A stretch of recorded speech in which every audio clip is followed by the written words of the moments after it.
one area of the federal criminal law that has both Democrats and Republicans starting to rethink our ways is mandatory minimum sentences for drug offenses.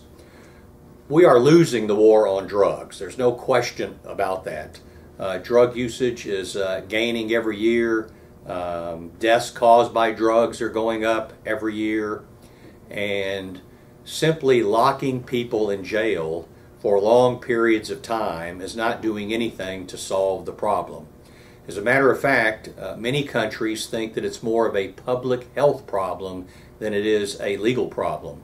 I'm not here to advocate drugs, and not too many people would say that it's a positive thing that people are using heroin, crack cocaine, and other dangerous drugs.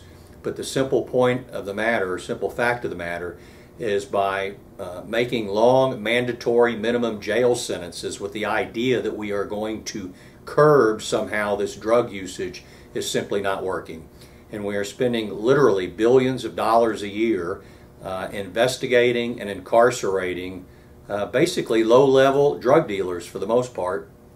Now, in the federal system, it doesn't take a lot of drugs before you have a minimum mandatory sentence of 10 years to life. And this is for a first-time offender. And a lot of people are pretty shocked when they end up doing an undercover deal with a DEA agent, and they find out in their very first offense they are looking at 10 years of time in jail. And in the federal system, unlike the state system, parole has been abolished. So other than a period of up to approximately 15% for good time, one has to serve their entire sentence.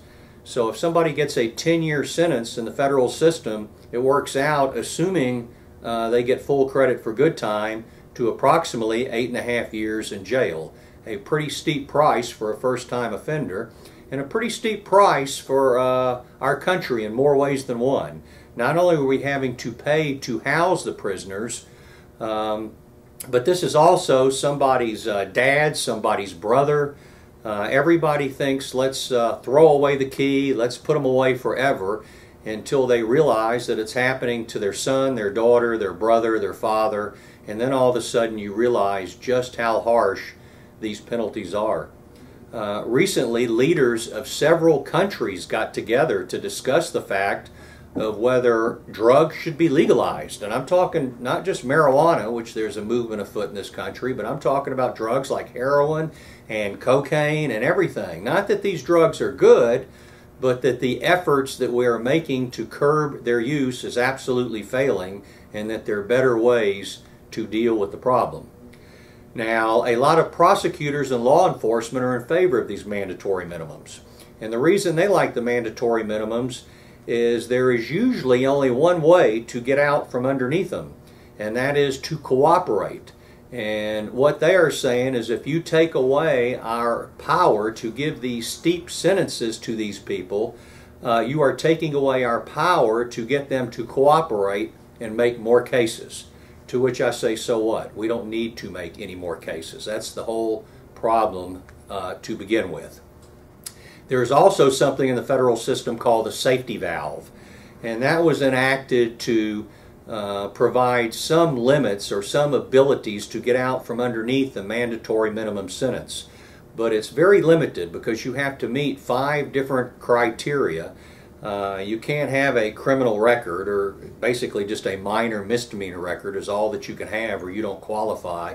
You can't be an organizer or leader. There couldn't have been any type of violence or threat of violence. You have to be fully debriefed by the government prior to the time of sentencing and tell them everything you know about the offense. And unfortunately, this safety valve is just not available for the majority of first-time offenders that get caught with drugs. So hopefully our country will follow the lead of the world leaders who are realizing that although drugs are a big problem, they are a health problem.